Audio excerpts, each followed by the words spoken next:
Morning, Coach. Morning. Hey, I see, you guys get 2 Conference USA Player of the Weeks this week, but you're now saying don't take the cheese. What does that mean to your team and to keep them focused on SFA this week? It's just something silly to do to remind the kids that, you get to listen to all this stuff. And I'm so thrilled for them. No one deserves it more. ESPN, Play of the Day, Game of the Week, Frank gets a decal. Hunter's on there all the time. Josh Cephas is on there all the time. I mean, it's like a UTSA highlight video on ESPN right now. And, that's a lot on young men. My grandmother used to tell me all the time, boy, you're smelling yourself. And that's just, I'm trying to remind them to stay humble. We got to work hard. There were 38, FCS teams that beat FBS teams in the last 5 years. If we get to put them around, we'll be number 39. Stephen F. Austin State's a very good football team. They're coached very well. They've got really good athletes, and they're going to get after it Saturday. And is it something that you kind of have to remind yourself of? I know you had 488 text messages you had to respond to and stuff, and, coming off a big win like that and all the emotion, just focusing back in here. No, I don't ever have to remind myself of that because I understand it. I really do. I've been doing it 31 years. I've been doing this longer than they've been alive. And that's what wisdom provides younger men. That's why we all need older men in our lives that we have above us to help us, look down on us. And I've got guys above me to keep me in check, that watch the game, that critique it, and send me stuff, make sure I check out. That's what I'm doing for my guys as well. I just want to be an older version of somebody trying to help them and speak truth into their life. And I'm having fun with them, but at the same time, I want them to stay humble. We want to get better this week. We have a ton to improve on. Excellent. Thank you, sir. Thank you. Okay, John, you're up. Hey, Coach. Good morning. Morning. Coach, I know that there was a lot of design runs for Frank on Saturday.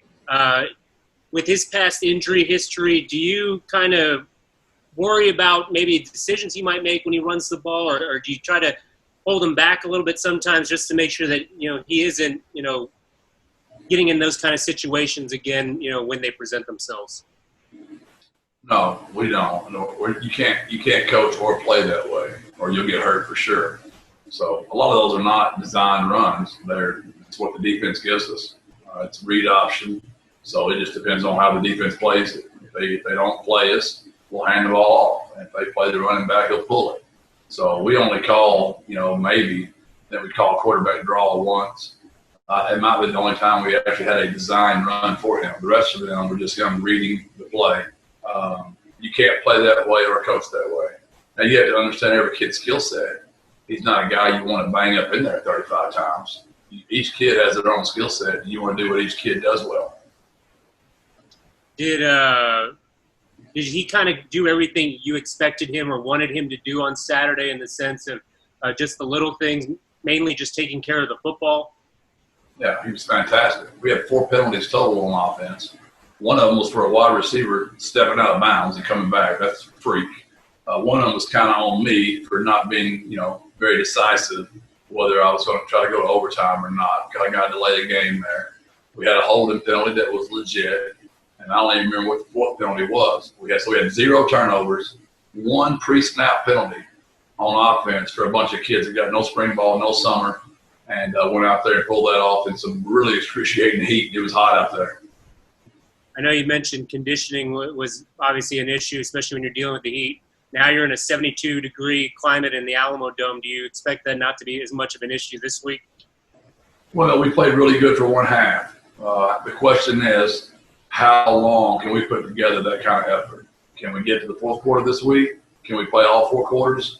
We'll find out. We definitely did not last. I gave the analogy to the team. We were like an old pickup truck and leaking oil, and we barely got home and got in the garage and got inside, but we did get home. The last question for me, Coach. I know you said you had 400-something text messages. Did you respond to every single one of them, and how long did it take you? Every single one of them. I got done Sunday night. I just kind of do it 50 at a time. And they're all special people to me. I don't want to copy and paste any of them. I always try to respond with their names. And I even learned I've spelled some of their names wrong through the years. Some of them got me corrected, so I had to fix a few in there this time. Thanks, Coach.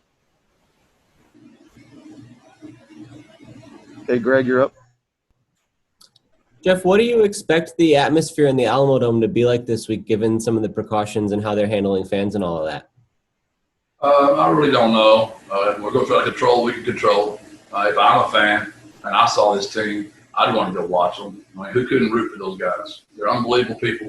They play the game the right way, and they love their city, and they want to represent their city. So I don't know. We're just going to try to put the best product we can out there, and maybe the fans will come watch them. I know you mentioned some more COVID testing took place yesterday. Is there anything you can tell us about the results of that or how it worked out for your team?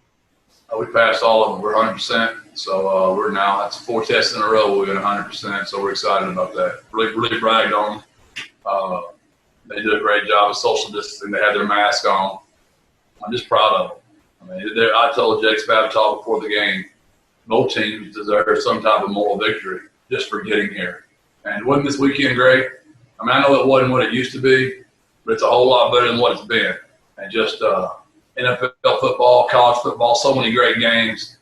It was just we're learning to live through this the right way, and I'm glad my guys are part of helping the community and the city and the school try to get back to some type of normalcy. So does that mean right now you have a full roster, or are there some of those contact tracing guys still working their way back? No, same age still out. Contact tracing. So we got a few more days to go. Will they be back by Saturday? They'll be cleared by Saturday. Obviously, they haven't practiced, so they will not play. Got it. Thank you. Hector, you're up. Coach, good morning. Good morning. I know focusing on this ball game won't be an issue. That being said, does this week, Coach, does it lend itself to a lot of reflection for you? You know, just being an East Texas guy, and even beyond your days at SFA, just kind of growing up, you know, and playing high school ball in Gilmer and everything that comes with it. A little bit of reflection week this week as you lead up to playing your alma mater? You know, I hadn't thought about it a lot, but I did an interview with an East Texas station yesterday, and it did make me think. You know, my mom and dad both graduated from there. I met my wife there. We both have 2 degrees from there.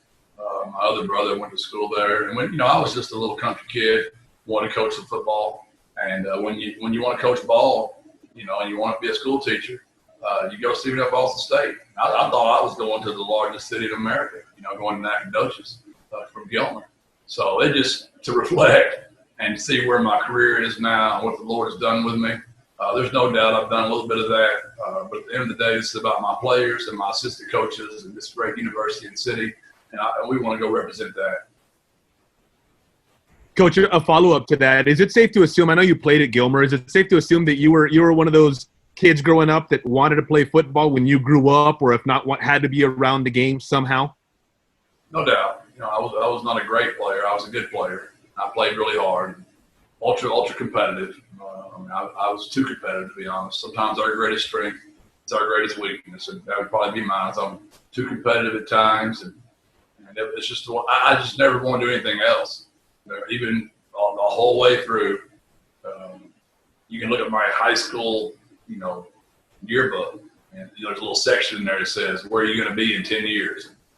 My horrible handwriting says, "Head football coach at Gilmer High School."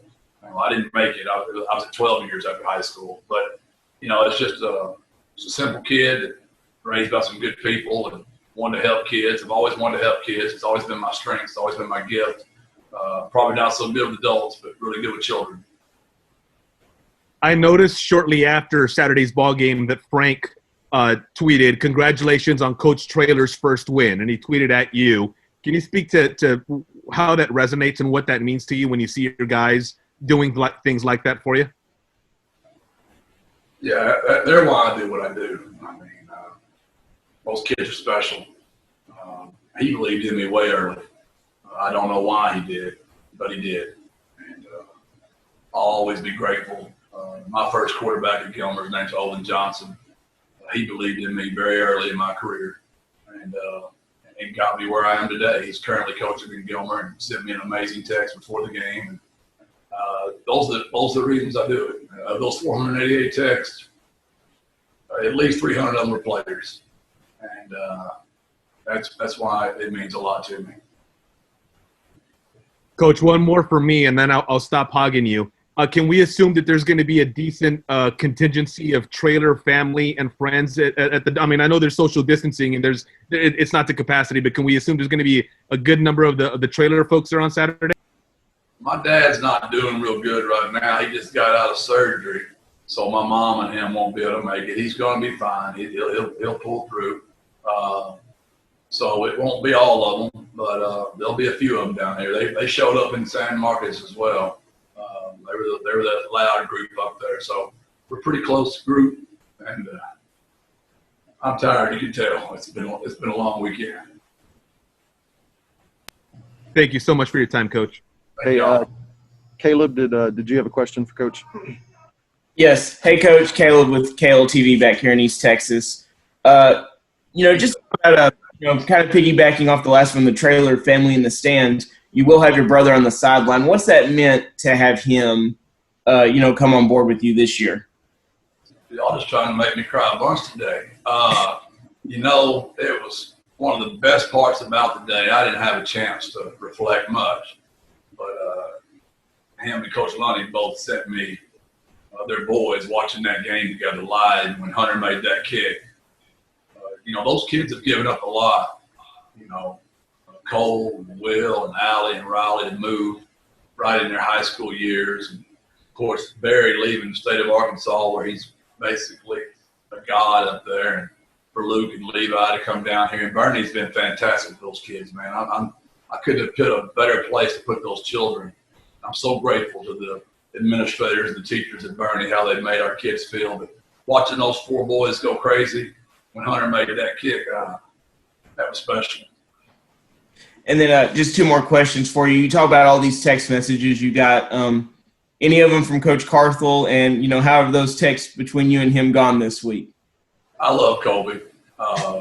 When he recruited my school at Gilmer, he fell asleep one time right in my office, and I just let him sleep. I know how college coaches burn, and he asked me if I was ever going to get in this, and I said, no, there's no way I'm ever getting out of high school. I see how you guys burn.